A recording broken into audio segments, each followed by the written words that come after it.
अच्छा बच्चों, तो हम लोग एक 10th क्लास का क्वेश्चन बैंक बना रहे थे, जिसमें हम लोग ऑब्जेक्टिव पूरा सॉल्यूशन कर करके आपको यूट्यूब और फेसबुक पर डाल दिए। पूरा 1 से लेके 100 तक ऑब्जेक्टिव हम डाल दिए। आप लोग कोशिश करिएगा कि सारे बच्चे उसको देखें। जो परेशानी हो उसमें आप कमेंट करिएगा तो उसको हम पक्का आपको जवाब देंगे। अब हम लोग जो ऑब्जेक्टिव समाप्त हुआ, सेक्शन बी है, जिसमें लघुतरीय प्रश्न है, 30 लघुतरीय प्रश्न है।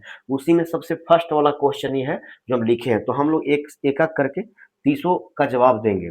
आप लोग बने रहेगा वीडियो में और अच्छे से सपोर्ट भी करिए हमारे चैनल को। चलिए, तो इसी का मान निकालना है। देर न करते हुए चलिए हम लोग अपनी सवाल पे आते हैं। लिखा हुआ है 4/sin² 60 degree plus 3/cos² 60 degree.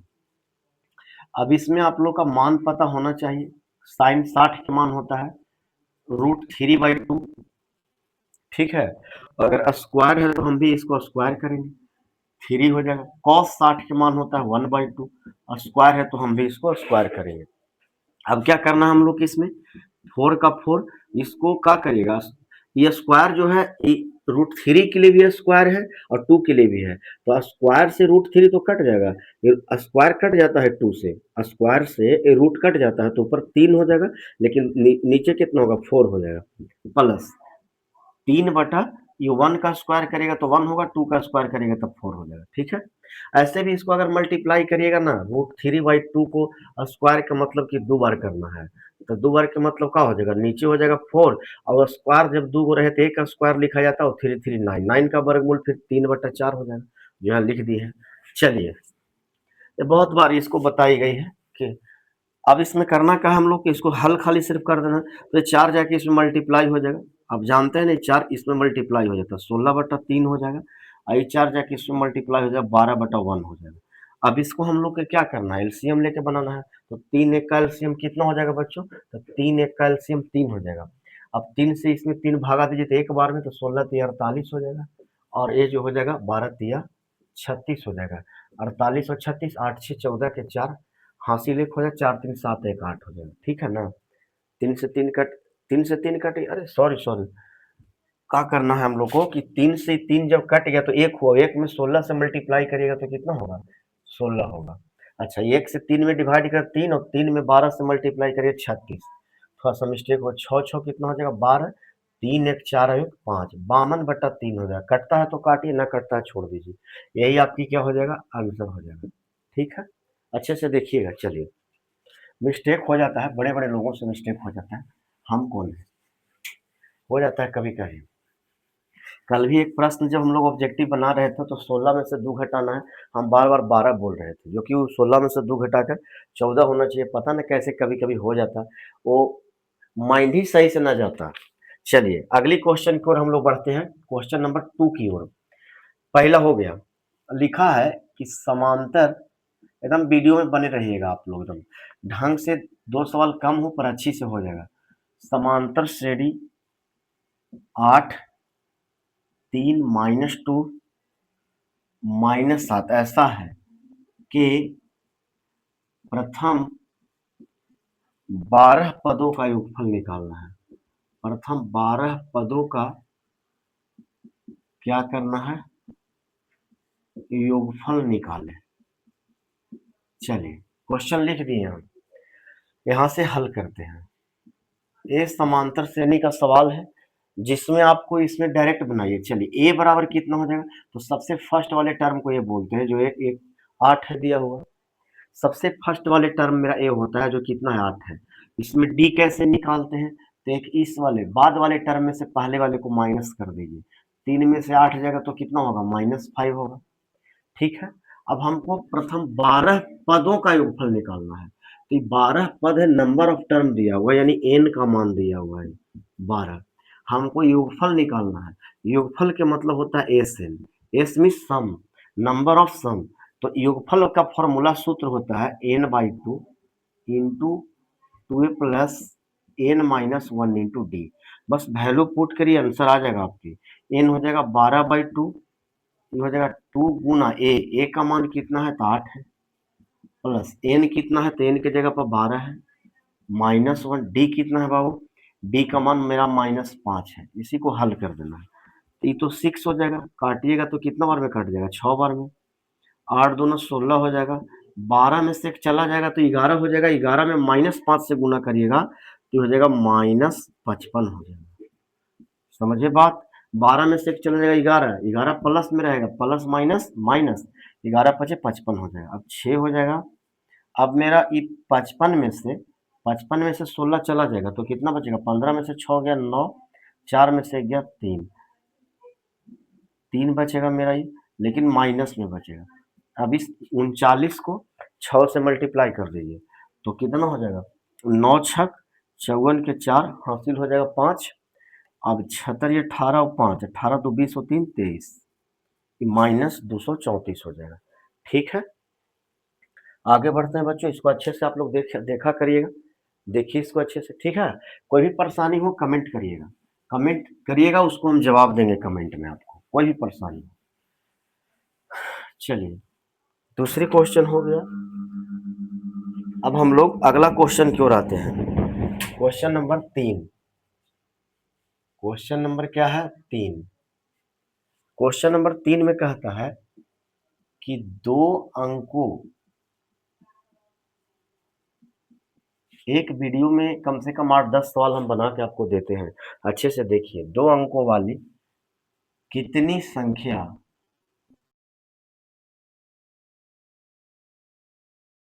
कितनी संख्या 5 से विभाज्य है, 5 से विभाज्य है। चलिए, 2 अंकों की ऐसी कितनी संख्या है जो 5 से विभाज्य है। अब हमको एक बात बताइए आप, कि 2 अंकों वाली संख्या, 2 अंकों वाली संख्या शुरू कहाँ से होता है, तो 2 अंकों की संख्या शुरू होता है 10 से। 10 के पहले जो 9 है वो तो 1 अंक की संख्या हो गया, तो 10 से शुरू हुआ। और हमको 2 अंकों वाली संख्या को ही पता करना है कि 2 अंकों की ऐसी कितनी संख्या है जो 5 से पूरा पूरा कट जाते हैं, विभाज्य माने विभाजित हो जाए, भागा लग जाए। तो भाई 10 से शुरू होगा तो 10 तो पक्का कटता है, पहले ही संख्या 10 हो गया, 2 अंक की जो 5 से कटता है, तो पहली संख्या 10 है जो 5 से कटने वाला। अब 5 5 और जोड़ दीजिए, क्योंकि 11 तो कटेगी ना 5 से, 12 कटबे न करेगी, 13 कटबे न करेगी, 14 कटबे न करेगी, 15 कटेगी। अब 5 से कटने वाली संख्या को लिखना है 2 अंक की, तो पहली संख्या ऐसी है 5 से कटने वाला जो 10 है, तो दूसरा हो जाएगा 15, 20 हो जाएगा, 25 हो जाएगा, ऐसे ऐसे डॉट डॉट। 2 अंक की सबसे जो बड़ी संख्या होगा वो 99 होगा। तो क्या 99 5 से कटता है, नहीं कटता है। तो 99 5 से नहीं कटता है, तो हम लोग एक काम करिए, 99 में 5 से डिवाइड कर दीजिए, तो 5 हो जाएगा, 9 में से 5 गया 4, ये 9, 5 9 45 हो जाएगा, 9 में से 5 गया 4, तो 4 शेष बच गया, 4 इसमें से माइनस कर लीजिए, 4 इसमें से माइनस करेंगे तो कितना हो जाएगा, अगर 9 में से 4 चला जाएगा तो 5, यानी 95 हो जाएगा, जो मेरा लास्ट संख्या है जो 5 से कटने वाली है। फिर से समझिएगा, हमको कहता है कि 2 अंकों वाली कितनी संख्या 5 से विभाज्य होगा, तो पहली जो संख्या होगा 2 से कटने वाली 2 अंकों की, वो 10 होगा। अब 5 5 ऐड करते जाइए, और कहाँ तक हमको लास्ट 2 अंक की संख्या है, तो लास्ट जो संख्या है 2 अंक की वो 99 होगा, क्योंकि 100 तो 3 अंक की संख्या हो जाएगा, हमको 2 अंक की संख्या पता करना है, तो 99 होगा। तो 99 नहीं ना लिखाएगा, क्योंकि 99 तो हमको कटता नहीं है 5 से, तो 99 क्यों लिखाएगा। आप एक कम करिए, 98 आइए, 98 भी नहीं कटता है 5 से, 97 भी नहीं कटता। इस प्रकार से 95 है जो संख्या जो 5 से कटने वाली है। अब इसके बीच में ऐसी कितनी संख्या है जो 5 से कटेगी, वो पता हम लोगों को करना है। तो कैसे पता चलेगा, तो एक काम कर लीजिए, तो एपी का एक सीरीज बन गया, 10 15 20 की, तो एपी है, तो एक काम कर लीजिए, ए बराबर इसमें कितना है, तो 10 है। डी कितना होगा बच्चों, तो 15 में से 10 को माइनस कर लीजिए। डी ऐसे ही निकालते हैं सर्वांतर, एक बाद वाले पद में से पहले वाले पद को माइनस करते हैं, T2 माइनस T1, तो 15 में से 10 चला जाएगा, तो 15 में से 10 जाएगा तो कितना होगा, 5। ऐसे भी जो 5 से विभाज्य है यही रहता है आपको डी, जितना से विभाज्य कहते वही डी रहता है। तो डी तो मेरा कितना हो गया, 5 हो गया। ठीक है, 15 में से 10 घटाना है, किसमें से घटाना है, 15 में से 10 चला जाएगा तो कितना होगा, 5 होगा। ठीक है, अब ए भी मालूम है, डी भी मालूम है, आई सबसे लास्ट टर्म है, इसको हम लोग एन बोलते हैं, लास्ट टर्म को क्या बोलते हैं, एन। कुछ लोग टीएन भी बोलते हैं, एन भी बोलते हैं। अब हमको ए मालूम है, डी मालूम है, एन मालूम है, एक ही चीज नहीं मालूम हो, नंबर ऑफ टर्म एन नहीं मालूम है। तो एन नहीं मालूम है तो एन का फॉर्मूला क्या होगा? चलिए ये फॉर्मूला आप जानते होंगे, एन बराबर है plus N minus one into D.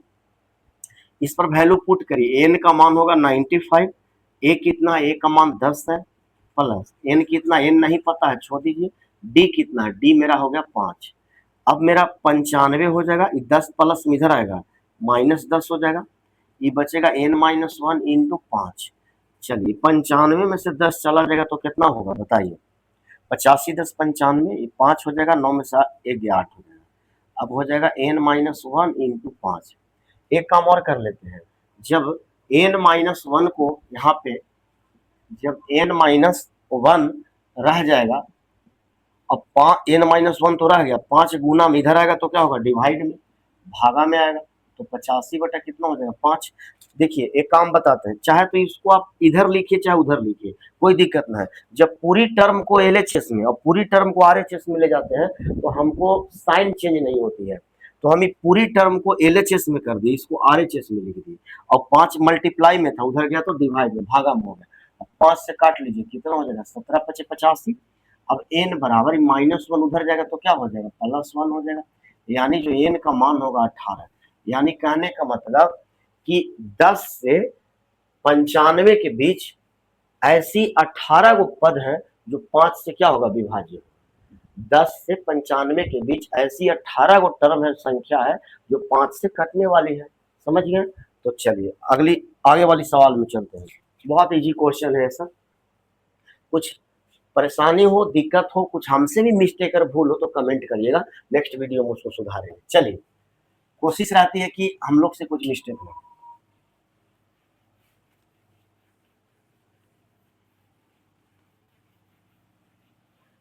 पूरी ऑब्जेक्टिव आपको यूट्यूब पर डाल दी गई है, फेसबुक पर भी डाल दी, उसको अच्छे से देखिए आप लोग। आते हैं क्वेश्चन नंबर 4 की ओर, 3 तो हो गया। कहता है कि एक द्विघात बहुपद हम लोग का निकालना है, एक द्विघात बहुपद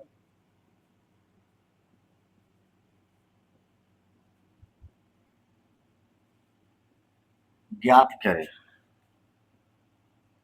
जिसके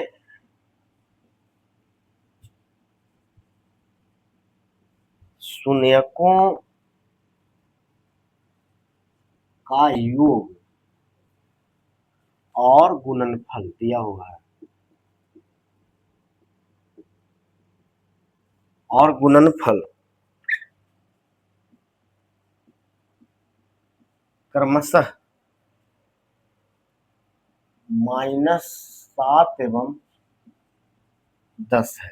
ठीक है, हम लोग के बहुपद निकालना है, शून्य का योग और गुणनफल दे चुका है बच्चों, हम लोग को क्या निकालना है, तो निकालना है बहुपद। आइए इसको हम लोग हल करते हैं। आइए, तो शून्यकों का योग और गुणनफल, पहले योग दिया है उसके बाद गुणनफल दिया है, क्रमशः लगाया है। तो पहले योग दिया है तो योग के लिए पहला वाला टर्म, पहले योग तो पहले वाली संख्या, बाद में गुणनफल दिया है तो बाद वाली, गुणनफल के लिए बाद वाली संख्या, योग के लिए पहली वाली संख्या। तो द्विघात बहुपद है तो इसमें 2 शून्यक होते हैं, एक शून्यक का नाम अल्फा, एक शून्यक का नाम बीटा। तो अल्फा प्लस बीटा योग, योग मेरा दो शून्यक है, अल्फा और बीटा दोनों का योग कहता है, तो योग दिया हुआ कितना -7, और अल्फा इंटू बीटा ये हो गया गुणनफल, तो गुणनफल बाद है, योग के बाद है गुणनफल, तो गुणनफल के लिए कितना हो जाए 7 हो जाए। ठीक है, अब हम लोग के निकालना है द्विघात बहुपद। तो द्विघात बहुपद का सूत्र होता है जो आप लोग याद कर लेंगे, क्या होता है, x² माइनस अल्फा जोड़ beta into x plus alpha into beta. इसी फॉर्मूला पे हम लोग को बैठा लेना है। तो बताइए क्या होगा यहाँ पे, x² minus alpha plus beta, alpha plus beta के मान कितना है -7 है, x लगा लीजिए, plus alpha into beta, alpha into beta के मान 10 है। अब हो जाएगा x² minus minus plus 7, x हो जाएगा अब प्लस 10। यही जो है आप लोग का द्विघात बहुपद होगा। ठीक है बच्चों, इसको आप लोग, यही आंसर हो जाएगा। इसको अच्छे से देखिएगा, पानी थोड़ा लेके आओ। चलिए इसको हम लोग मिटाते हैं, नेक्स्ट क्वेश्चन की ओर बढ़ते हैं। आप लोग वीडियो को रोक कर एक बार दो बार पूरा देखिए। यार क्या करना है यार, मैं थी एजुकेशन एक पूंजी है, ना पढ़िएगा तो क्या होगा, बहुत तकलीफ होगा। देख रहे हैं ना, चीनी 65 रुपए किलो हो गया है, प्याज 60 रुपए किलो हो गया है। ये अथी के चलते ये जो आपका तेल जो है, पेट्रोल में इथेनॉल डाला गया, उधर बात करते करते उसका तो रेट गिरा नहीं तेल का, लेकिन इधर चीनी का रेट बढ़ गया। ना पढ़िएगा बहुत तकलीफ है यार, हम जानते हैं इस बात को। आप नहीं पढ़िएगा दूसरा कौन काम करिएगा आप, जो पैसा आएगा, और कोई 1 रुपया देने वाला नहीं है। इसीलिए मेहनत करिए, पढ़िए, दूसरी कोई उपाय ना है।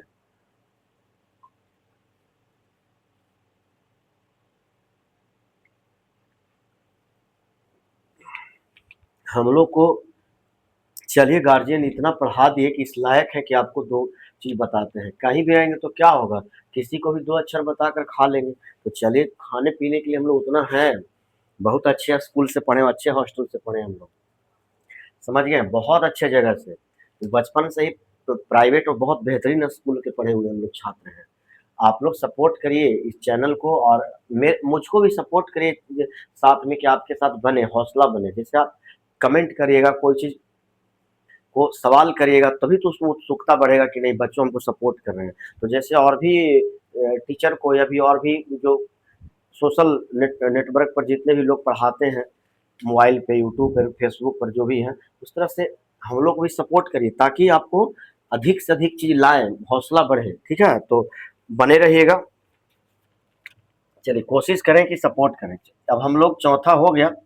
अब आ जाते हैं क्वेश्चन नंबर 5 की ओर। 5 में कहता है कि यदि ए बराबर 45 डिग्री, बी बराबर 30 डिग्री हो, तो सिद्ध करें, हम लोग को प्रूव कर देना है, सिद्ध करें कि 1/cot A plus sine B, इसको ऐसे लिख लेते हैं, बराबर लाना है हम लोग के 2/3, प्रूव करके लाना है कि 2/3। तो क्या करना, सीध करने वाली क्वेश्चन है, तो एलएचएस से चल के आरएचएस ला दीजिए, या आरएचएस से चल के एलएचएस, तो आपको जो आसान लगे। बहुत आसान है एलएचएस से चल के आरएचएस लाने के लिए। तो हम लोग यहाँ से हल करेंगे और लिखेंगे फ्रॉम एलएचएस, फ्रॉम एलएचएस, हम लोग एलएचएस से चल रहे हैं, तो एलएचएस में ही है, इसको तो आरएचएस बोलते हैं। तो एलएचएस में हम लोग चलते हैं, तो 1 लिखा हुआ है cot A plus sine B. अब आइए इसको हम लोग बनाते हैं। ठीक है, क्या बनाइए, कैसे बनाइएगा इसको, 1 का 1 कॉट ए, तो कॉट का कॉट ए, एक की जगह पर कितना रखना है, 45 डिग्री, प्लस साइन का साइन बी, बी की जगह पर कितना रखना है, 30 डिग्री रखना है। आइए, 1/cot 45 के मान 1 और साइन 30 के मान 1/2, इसको हल कर लीजिए। इसको हल करिएगा तो क्या होगा बताइए, यहाँ पे कर देते हैं। 1 1 और 2 का एलसीएम कितना हो जाएगा, 2 हो जाएगा। तो 1 में 2 से भगा दीजिएगा 2, तो यहाँ हो जाएगा 2, और 2 से 2 कट गया, तो यहाँ हो जाएगा 1। अब 1/2 एक हो जाएगा कितना, 3, 2 अब एक कितना हो जाएगा बच्चों, 3 हो जाएगा, और बटा में कितना होगा, 2, ये 2 ऊपर चला जाएगा, समझ गया, ये 2 कहाँ चला जाएगा, ऊपर, इसका आंसर हो जाएगा 2/3। तो आपको आरएचएस में लाना तो था 2/3, ये 2 कहाँ चला जाएगा, एक में मल्टीप्लाई हो जाता है, 2 में एक से मल्टीप्लाई करेगा 2/3 हो जाएगा। तो यही तो आरएचएस लाना था हम लोग को, हो तो गया आरएचएस प्रूफ, आरएचएस प्रूव्ड लिख दीजिएगा। यही लाना था हम लोग के 5वां क्वेश्चन। आते हैं हम लोग 6ठे क्वेश्चन की ओर आते हैं। ठीक है, चलिए दो बार, एक बार देखिए, 2 बार 3 बार रोक रोक कर वीडियो देखिए।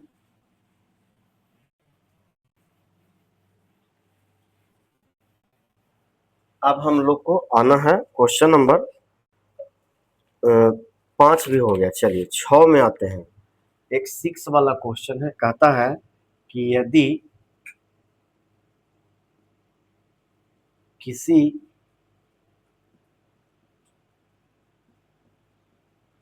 समांतर श्रेणी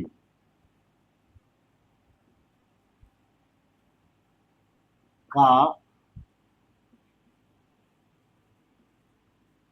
तीसरा पद 4 तथा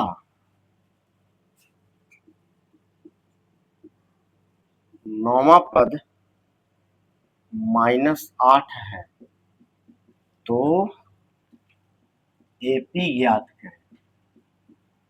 एपी ज्ञात करें। आइए चलिए बनाते हैं इसको। कहता है कि यदि किसी समांतर श्रेणी का तीसरा पद दिया हुआ है 4 तथा नौवां पद दिया हुआ है -8, तो एपी ज्ञात करें। चलिए हल करते हैं इसको। देखिए जब भी आपको तीसरा पद दिया दे, कहे आपको कि तीसरा पद मेरा दिया हुआ है कितना 4, तो तीसरा टर्म जब कहे एन ए3 माने तीसरा पद दिया हुआ है 4, तो तीसरा पद के लिए आपको लिखना जानते हैं कुछ a + 2d, यही दिया हुआ है 4। लेट द इक्वेशन नंबर 1 मान लीजिए। समझ गए? तीसरा पद के मतलब क्या होता है a + 2d। एक बार और चर्चा किए थे हम, जब कहे पांचवा पद a + 4d लिखिए, छठा पद कहे तो a + 6d लिखिए। ठीक है, तो एक घटा कर लिखिए। जैसे मैं इसको ऐसे हम जानते हैं, जैसे मान लिया कि पांचवा पद आपको कहे कि चलिए पांचवा पद, मान लेते हैं पांचवा पद लिखना है, तो वहां जिसमें लग जाए समझिए एन है मेरा, एन नंबर एन दिया हुआ है, तो एक फॉर्मूला होता है एन बराबर a + n-1 इंटू डी। ये जो मेरा एन है वो पांचवा पद निकाल रहा है, A5 निकाल रहा है। ठीक है, पांचवा पद, तो ए का ए, एन के जगह पर 5 लिखना है, तो एन के जगह पर 5 लिखिए -1 और डी। अब बताइए a + 5 में से एक चला जाएगा तो कितना होगा 4, और डी में गुना करिए 4d। यानी जब हमको पांचवा पद कहेगा तो a + 4d लिखेंगे। उसी प्रकार से अगर हमको छठा पद कहेगा तो a + 5d लिखेंगे। अगर सातवां यहाँ कहेगा तो यहाँ सातवां कहेगा तो a + 6d लिखेंगे। तो उसी तरह से हम कहें कि अगर हमको तीसरा पद कहता है 4, तो तीसरा पद के लिए प्लस कितना होगा 2d होगा, तो a + 2d बराबर क्या हो गया 4 हो गया। इसको समझे होंगे तो बढ़िया से इसको देखिएगा। चलिए अगर पद कहे तीसरा तो a + 2d, पद कहे दसवां a + 9d, तो a + 2d दिया हुआ है 4। अच्छा हम लोग को नौवां पद दिया हुआ है, यानी a9, नौवां पद हम लोग को दिया हुआ है -8, तो नौवां पद के लिए क्या लिखेंगे a + 8d, a प्लस क्या लिखेगा 8d बराबर दिया हुआ -8। इसको समीकरण नंबर 2 मान लेंगे। अब हम लोग को एपी ज्ञात करना है तो ए और डी मालूम करने पड़ेगा, क्योंकि जब तक ए और डी मालूम नहीं होगा तब तक एपी बढ़ेगा कैसे आगे, क्योंकि प्रथम पद ए होता है और उसी ए में अगर डी को जोड़ते हैं तो फिर वो आगे बढ़ते जाता है। ठीक है, तो हम लोग समीकरण 1 और 2 में हम लोग ए और डी का मान निकालना है, तो किसी एक को इलिमिनेट कर दीजिए, ए को काट दीजिएगा डी निकल जाएगा, ए का ऐसा कर लीजिए समीकरण 1 - 2। चलिए एक में 2 को घटा देना है, तो एक वाला कितना है मेरा a + 2d है और बराबर 4 है। एक में से 2 को घटाना, 2 कितना है a + 8d है और बराबर में -8 है। घटाना है घटा दीजिए, इसको माइनस है तो प्लस हो जाएगा। अभी इससे ही तो कट गया, -8, अभी प्लस साइन ना रहता है माइनस हो जाता है, -8d में से 2d चला जाएगा तो -6d हो जाएगा। 8 प्लस हो गया तो 8 और 4 कितना हो जाएगा 12। अब इसमें से हम लोग जब d का मान निकालेंगे यहाँ पे तो कितना हो जाएगा बताइए। जब d का मान निकालेंगे यहाँ से d का मान, तो 6 तो मल्टीप्लाई में होने जाएगा तो क्या हो जाएगा डिवाइड में 12/6, और माइनस भी यहाँ से उधर लेके चले जाइए। ठीक है, तो 6 दूना कितना हो जाएगा 12, यानी d का मान हो जाएगा -2। तो जब d का मान -2 हो गया तो a का मान कितना होगा, तो लिखिए ना कि d का मान किसी समीकरण में रख दीजिए 1 या 2 में। समीकरण 1 में रखने पर चलिए 1 वाला को लिखिए, कहता है डी का मान समीकरण 1 में रखना है, तो 1 वाला कितना है 1 वाला है a + 2d और बराबर दिया हुआ है कितना 4, तो a का a रहने दीजिए, 2 का 2 और d का मान कितना है, d का मान -2 है और बराबर 4, a प्लस माइनस गुना होकर -4 हो जाएगा बराबर 4, यानी a का मान -4 उधर जाएगा तो कितना हो जाएगा 8।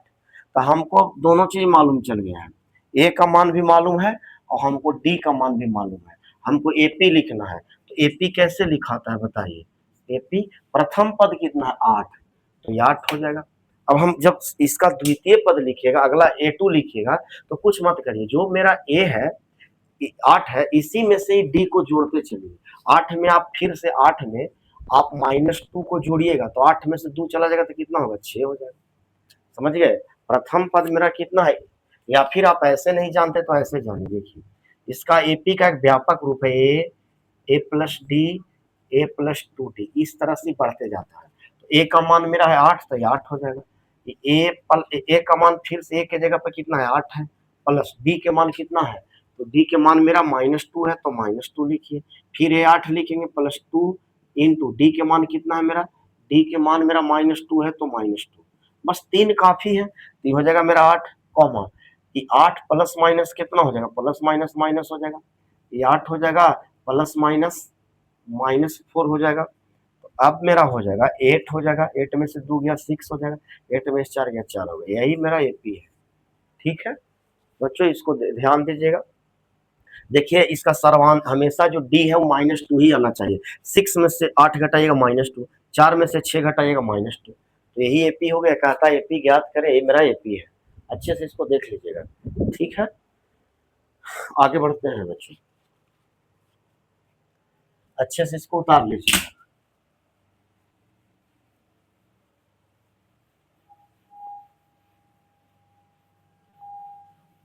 अगले क्वेश्चन की ओर बढ़ते हैं हम लोग। चलिए अगला क्वेश्चन देख लेते हैं, आपको क्या है। अगला क्वेश्चन 7 है। 7 कहता है कि सिद्ध करें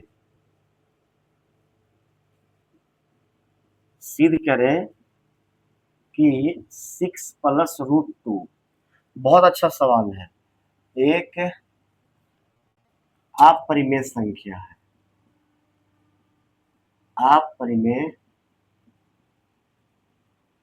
संख्या है, हम लोग को प्रूव कर देना है कि 6 प्लस रूट 2 है जो अपरिमेय संख्या है। तो आइए इसको हल लिखते हैं। इसको बनाने से पहले जब हम लोग का परिमेय सिद्ध करना है तो हम लोग इसको मानते हैं उल्टा, परिमेय मान के बनाइए। तो मानेंगे कि माना कि 6 प्लस रूट 2 एक क्या है, परिमेय संख्या है। क्या मान लेना है, परिमेय संख्या है। ठीक है, हम लोग क्या करना है, जब अपरिमेय सिद्ध करने के लिए रहेगा तो पहले हम लोग को मान लेना है कि माना कि 6 प्लस रूट 2 एक परिमेय संख्या है। अब बताइए परिमेय संख्या कैसे रहता है, पी बटा क्यू के फॉर्म में। तो 6 प्लस रूट 2 को परिमेय माने हैं, तो मेरा इसलिए जो मेरा 6 प्लस रूट 2 होगा वो किसके बराबर है, परिमेय संख्या के बराबर है, तो पी बटा क्यू के बराबर हो जाएगा। समझिए 6 प्लस रूट 2 एक परिमेय मान है, तो परिमेय कैसे होता है, पी बटा क्यू के फॉर्म में, तो लिख दिए पी बटा क्यू के फॉर्म में। हाँ एक चीज और लिख सकते हैं कि चूंकि यहाँ पे लिख सकते हैं कि पी क्यू एक पूर्णांक है, क्या रहता है, एक पूर्णांक है, तथा Q naught is equal to 0, ये लिख लीजिएगा।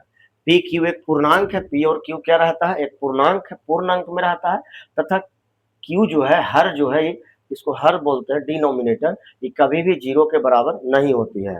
ठीक है, 0 रहेगा तो फिर तो अपरिभाषित हो जाएगा हर। तो चलिए ऐसे लिख लेना इतना। अब हम लोग के करना क्या है इसमें बच्चों, कि ये तो है परिमेय संख्या, पी बटा क्यू तो परिमेय है, और यहाँ से 6 भी परिमेय है, तो इसको ले जाइए परिमेय की तरफ। इधर बच जाएगा मेरा √2 और इधर हो जाएगा पी बटा क्यू, और 6 प्लस उधर जाएगा तो क्या होगा माइनस, यानी परिमेय को परिमेय के पास ले गए। एक स्टेप और बढ़ा सकते हैं, इसको एलसीएम लेके बना लीजिए। ये √2 छोड़ दीजिए, क्यू और 1 का जो एलसीएम होगा मेरा, क्यू और 1 का वो क्यू हो जाएगा, क्यू क्यू से तो कट जाएगा, तो पूरे पी बचेगा, 1 में क्यू से तो क्यू, ये हो जाएगा मेरा 2q।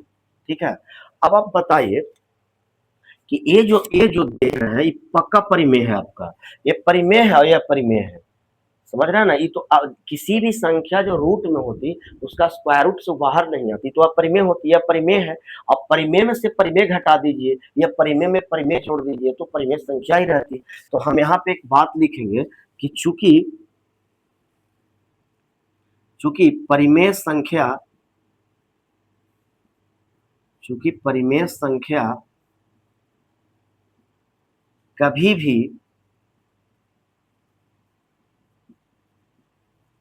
अपरिमेय संख्या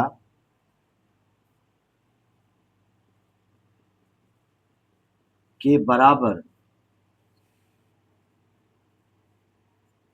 नहीं हो सकती, नहीं हो सकती। देखिए ये परिमेय संख्या है ये, और परिमेय संख्या ही है और ये अपरिमेय है, और दोनों कहता है कि बराबर है, लेकिन ये बिल्कुल गलत है कि परिमेय संख्या कभी भी अपरिमेय संख्या के बराबर नहीं हो सकती है, कभी बराबर नहीं हो सकती। इसलिए इसलिए हमारी मान्यता गलत है, हम जो माने थे वो गलत है, इसलिए हमारी मान्यता गलत है। अतः अतः 6 + √2 एक अपरिमेय नहीं बल्कि अपरिमेय संख्या है, परिमेय नहीं बल्कि अपरिमेय संख्या है। प्रूव्ड हो गया, बस यहाँ पे प्रूव कर देना है, ठीक है, सिद्ध हो गया। एक आता था कि 6 + √2 एक परिमेय संख्या सिद्ध करना था, तो पहले हम लोग को मान लेना है कि 6 + √2 एक परिमेय संख्या है। अब परिमेय संख्या p/q के रूप में रहता है, तो इसको p/q के बराबर में p/q के बराबर में कर लीजिएगा। अब p और q एक पूर्णांक है जहाँ q naught is equal to 0 रहती है, तो ये √2 जो है अपरिमेय है, तो अपरिमेय को अपरिमेय के पास अलग कर दी, और परिमेय को परिमेय की जगह पर लेगा, इधर प्लस में था उधर जाएगा तो माइनस। अरे यार मिस्टेक हो गया थोड़ा सा, ये 6 है ना यहाँ पर ही, तो यहाँ हम लोग के क्या हो जाएगा 6 + √2, हाँ तो 6 उधर जाएगा ना, थोड़ा सा एक स्टेप थोड़ा सा मिस्टेक हो गया बच्चों, तो क्यू और 1 कैल्सियम क्यू हो जाएगा, तो क्यू क्यू से कट गया, तब पी यहाँ पे हो जाएगा, ये मेरा 6q हो जाएगा, ठीक है, और कोई गलत नहीं है, बाकी सब सही है, ठीक है। यहाँ पे हम लोग के 6 था ना, तो 6 प्लस में उधर जाएगा तो 6 होगा, माइनस हमसे भूल से भी 2 लिखा गया था, ठीक है, देख लीजिएगा, बाकी सब सही है। ये परिमेय है, तो परिमेय में से परिमेय घटाइएगा तो परिमेय ही संख्या रहता है। आप बताइए कि परिमेय है, ये जो मेरा देख रहे हैं ये परिमेय संख्या है मेरा, और √2 क्या है, √2 अपरिमेय है। अब बताइए कि कभी भी अपरिमेय परिमेय के बराबर नहीं हो सकती, नॉट इज इक्वल टू होता है, नॉट इज इक्वल टू होगा, इसीलिए लिखा गया यहाँ पे कि परिमेय संख्या कभी भी अपरिमेय संख्या के बराबर नहीं हो सकती, इसीलिए हमारी मान्यता गलत है, हम जो माने थे वो बिल्कुल गलत है। अतः 6 + √2 एक परिमेय नहीं बल्कि क्या है, अपरिमेय संख्या है। बहुत ही अच्छी तरह से बनाई गई है, इसको अच्छे से देख लीजिएगा, ठीक है। चलिए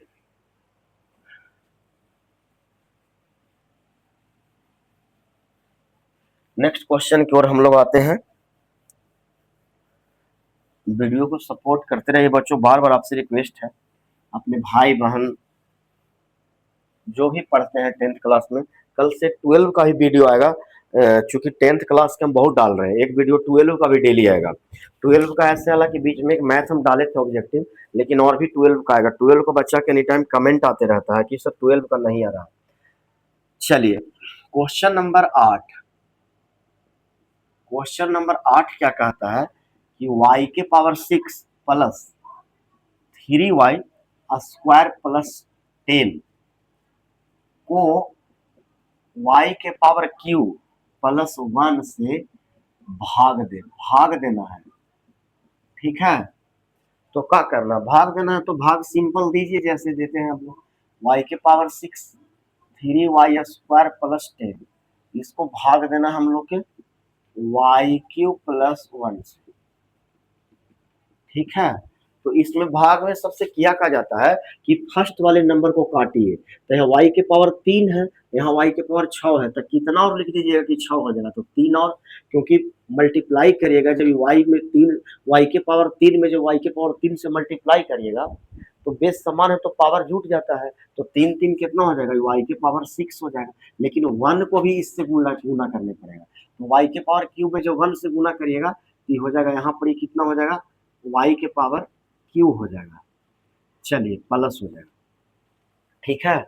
क्या करना था फर्स्ट स्टेप में कि y के पावर क्यू था यहाँ, तो यहाँ y के पावर क्यू इसलिए लिखे कि पहले वाले को काटना है, तो y के पावर क्यू में अगर क्यू से मल्टीप्लाई करेगा तो y के पावर 6, 1 में y के पावर क्यू से मल्टीप्लाई करेगा तो y के पावर क्यू लिख दिए। अब इसको क्या करना, माइनस कर देना, ये तो कट गया। अब हमको ए स्क्वायर वाला है क्यू वाला है, तो पहले इसी को लिख लीजिए क्यू वाला को पहले, लेकिन ये माइनस में हो गया, माइनस वाई के पावर क्यू, अब ऊपर से उतरेगा ये वाला 3y² प्लस 10 हो जाएगा, ठीक है। इसको अलग लिखना है, इसलिए कि ये 3 पावर वाला है 2 पावर वाला है, तो अलग अलग है तो अलग अलग लिखेंगे। अब हमको इसको काटना है, क्या यहाँ लिख दे कि ये कट जाएगा, माइनस में लाना ही पड़ेगा आपको। यहाँ पे ऐसा लिखना है कि जो y के पावर क्यू में जब इससे मल्टीप्लाई करें तो माइनस में y के पावर क्यू आ गए, तो y के पावर क्यू तो है ही है, यहाँ y के पावर क्यू है, तो कुछ अलग से कुछ करना नहीं, बस सिर्फ -1 कर दीजिए। अब बताइए प्लस माइनस माइनस y के पावर क्यू में अगर 1 से गुना करेंगे तो y के पावर क्यू, और +1 में अगर -1 से गुना करेंगे तो प्लस माइनस हो जाएगा मेरा माइनस, और 1 में 1 से गुना करेंगे तो 1 हो जाएगा। अब आइए, क्योंकि अंक वाले को अंक वाले के पास लिखिएगा, अब इसको प्लस हो जाएगा, ये क्या हो जाएगा प्लस हो जाएगा, ये भी कट गया। अब मेरा उतरेगा क्या, यहाँ से उतरेगा 3y²।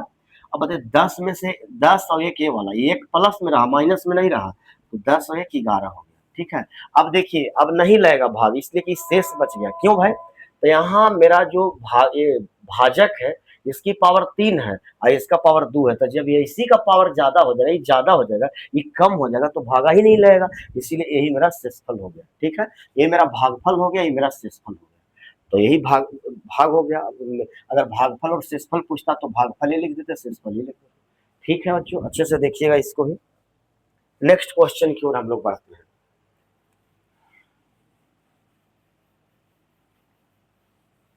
आइए, ये भी हो गया। अब हम लोग को अगला क्वेश्चन आता है, 9 नंबर क्वेश्चन कहता है कि एक त्रिभुज एबीसी है। हाँ, कहता है कि त्रिभुज एबीसी में PQ समांतर है BC का, AP बराबर 2 सेंटीमीटर, PB बराबर 6 सेंटीमीटर, और दिया हुआ है, पूरा लिख लीजिए पहले सवाल, AQ बराबर दिया हुआ है 4 सेंटीमीटर। हाँ, तो AC बराबर वाट, AC का मान हमसे निकालवाना है। तो एक काम कर लीजिए, पहले हम लोग इसमें करना क्या है कि पहले इसमें हम लोग त्रिभुज ABC बनाते हैं, यहाँ से हल करते हैं। एक त्रिभुज बनाना है, इस त्रिभुज का नाम है ABC। आइए, एक त्रिभुज बना लिए, इस त्रिभुज का नाम दे दिए ABC। एक त्रिभुज ABC हो गया। कहता है कि इसमें PQ जो है उस समांतर है BC का, माने BC का समांतर होना चाहिए PQ, तो ये बना लिए, यहाँ पे P दे दीजिए, यहाँ पे Q दे दीजिए, हो गया। तो BC के समांतर में PQ, ये समांतर है, PQ समांतर BC खुद दिया हुआ है, हमको दिया गया है, वो पहले लिख लीजिए। यहाँ पे दिया गया है कि PQ जो है उस समांतर है BC का। ठीक है, और क्या दिया गया है, तो दिया गया है AP बराबर मेरा 2 सेंटीमीटर।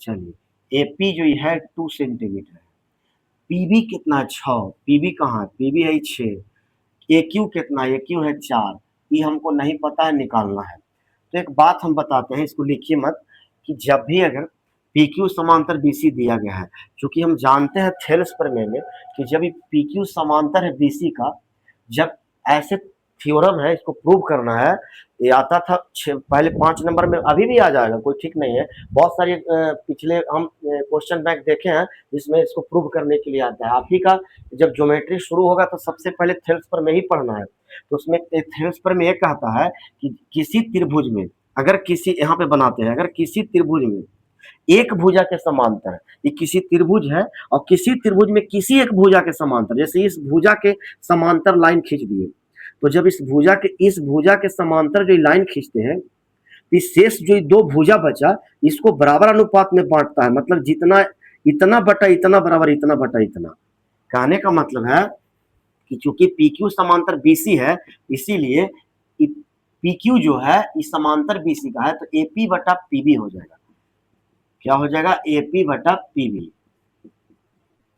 बराबर हो जाता है AQ बटा QC, ये हो जाएगा AQ बटा QC। ऐसे कब होता है, ऐसे तब लिखाता है जब PQ समांतर BC का है। थेल्स प्रमेय से, थेल्स प्रमेय कहता है किसी त्रिभुज में एक भुजा के समांतर खींची गई रेखाखंड शेष 2 भुजा को समान अनुपात में बांटती है, समान अनुपात में बांटती है, तो ऐसे हो जाएगा। अब कुछ नहीं करना है, इसका मान वैल्यू पुट करिए, AP का मान 2 है, तो वहां से भी खोज के लिखिए, मेरा 2 है। PV कितना है, तो 6 है। AQ कितना है, AQ मेरा 4 है।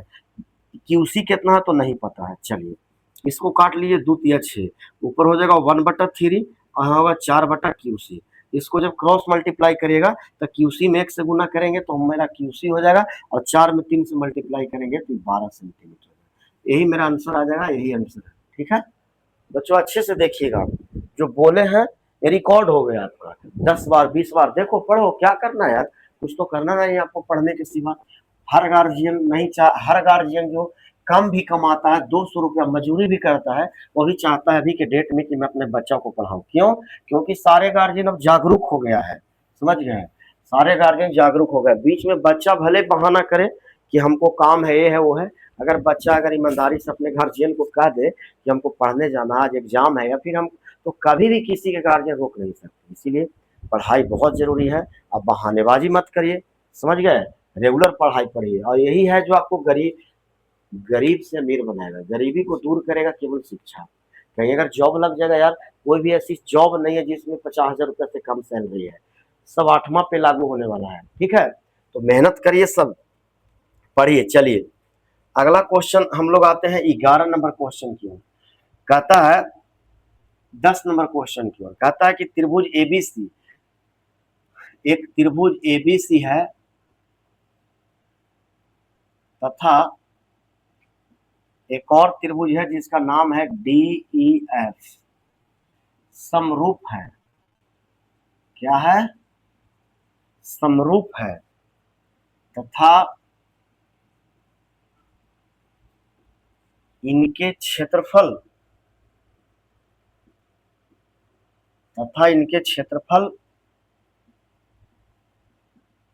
क्रमशः 25 सेंटीमीटर स्क्वायर तथा 49 सेंटीमीटर स्क्वायर है, यदि EF बराबर 9.8 सेंटीमीटर हो तो BC बराबर बात। आइए चलिए BC का मान निकालना है हमको, इसको बनाते हैं। देखिएगा करना क्या है हम लोग को, कि पहले त्रिभुज ABC बनाना है। एक त्रिभुज बना लेना है जिसका नाम है ABC। चलिए एक त्रिभुज बना लिए जिसका नाम है ABC। एक और त्रिभुज है जिसका नाम है मेरा DEF। क्या नाम है? DEF। ठीक है, DEF। अब हम जानते हैं ये दोनों त्रिभुज हम बना लिए और दोनों समरूप है। समरूप कहने का मतलब कि ऑलरेडी पहले से समरूप है। जब समरूप कहे तो आपके माइंड में 2-3 बात आ जाना चाहिए। समरूप जब कहे तो आप जान लीजिए कि मेरा संगत कोण बराबर होगा, ए बराबर होगा डी का, बी बराबर होगा ई का, सी बराबर होगा एफ का। इतना ही नहीं, इसके भुजानुपात में लिखा तो ए बी बटा डी लिखा जाएगा, बी सी बटा ई एफ लिखा जाएगा, और ए सी बटा डी एफ लिखा जाएगा। इतनी जो बात बोले कब होगा? जब दोनों ट्रायंगल समरूप होगा, दोनों त्रिभुज समरूप होगी तब ये चीज लिखाती है। अच्छा एक बात और, जब समरूप त्रिभुज है तो बच्चों हम जानते हैं कि समरूप दिया हुआ क्या बोलता है कि त्रिभुज ABC समरूप का साइन है, समरूप है त्रिभुज DEF का। और जानते हैं थ्योरम है, एक प्रमेय है कि समरूप त्रिभुज के, समरूप जब रहे, जब दोनों त्रिभुज समरूप रहे तो दोनों समरूप त्रिभुज के क्षेत्रफल का अनुपात, इसकी क्षेत्रफल लिखिए। चूंकि त्रिभुज ABC समरूप त्रिभुज DEF, ये तो मेरा दिया गया है, ये क्या है? दिया गया है, पहले से दिया गया है। तो जब समरूप है तो लिखेंगे कि त्रिभुज ABC का क्षेत्रफल बटा दो समरूप त्रिभुज के क्षेत्रफल का अनुपात, त्रिभुज DEF का क्षेत्रफल, दो समरूप त्रिभुज के क्षेत्रफल का अनुपात उनकी संगत भुजा, संगत भुजा AB का संगत DE हो जाएगा, संगत भुजा AB का संगत में हो जाएगा D, ये D क्योंकि संगत भुजा, फिर BC का संगत क्या हो जाएगा? BC का संगत हो जाएगा EF, फिर हो जाएगा AC का संगत क्या हो जाएगा? AC का संगत हो जाएगा DF।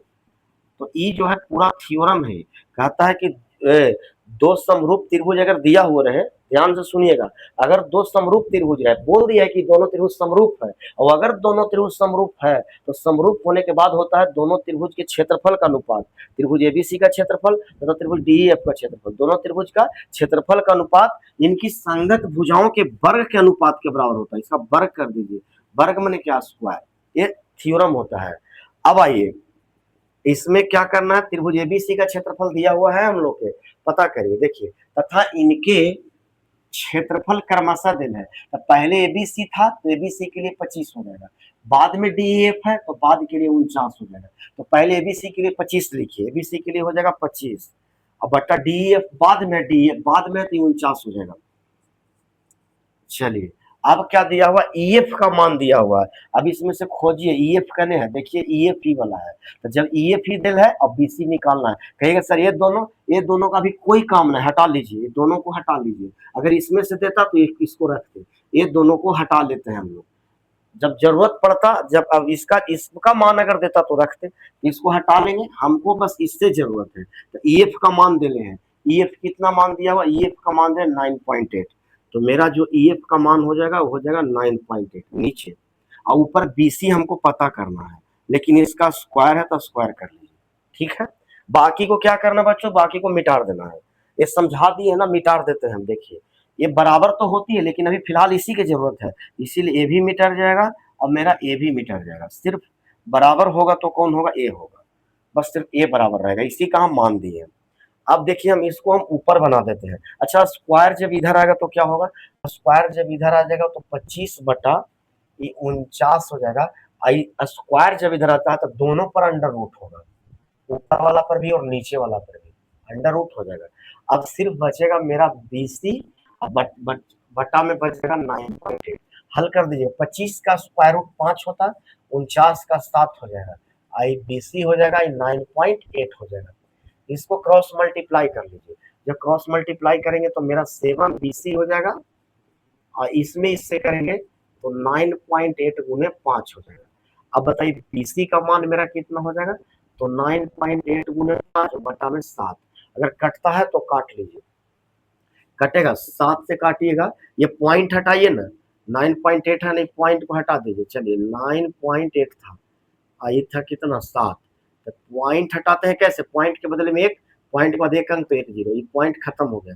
अब काटिए 7 एकम 7, 2 7 चौ 28, 14 से कट गया, अभी कटेगा 5 से, 5 दूना 10, 2 से कटेगा 2 7 14, तो मेरा जो बीसी का मान आएगा वो मेरा 7 सेंटीमीटर आएगा, कितना आएगा 7 सेंटीमीटर। समझ गया बात, अच्छे से इसको नोट कर लीजिए, जैसे जैसे हम लिखे हैं वैसे वैसे नोट करिएगा। ये आपका फर्स्ट स्टेप है, सेकंड स्टेप है, सेकंड में इसको बनाया है, समझ गए होंगे, अच्छे से इसको देखिएगा, एक पक्का सवाल एगो आता है मैट्रिक एग्जाम बोर्ड में। चलिए इसको हम लोग मिटार देते हैं। चलिए 10 तक हो गया बच्चों, ज्यादा वीडियो बड़ा मत करिए, 10 के बाद से कल 10 फिर डाल देंगे, 10 ही 10 इसको रिवीजन करते रहिएगा आप लोग, ठीक है ना, ज्यादा लंबा वीडियो मत करिए, डालने में थोड़ा सा परेशानी होता है, लेट से जाता है, ठीक है, 6-7 GB 8 GB का हो जाता है। तो ऐसा करते हैं कि आज हम लोग ये 10 तक रहने देते हैं, और कल हम लोग इसके बाद जो आगे का जो सवाल है वो आगे का सवाल हम लोग बनाएंगे।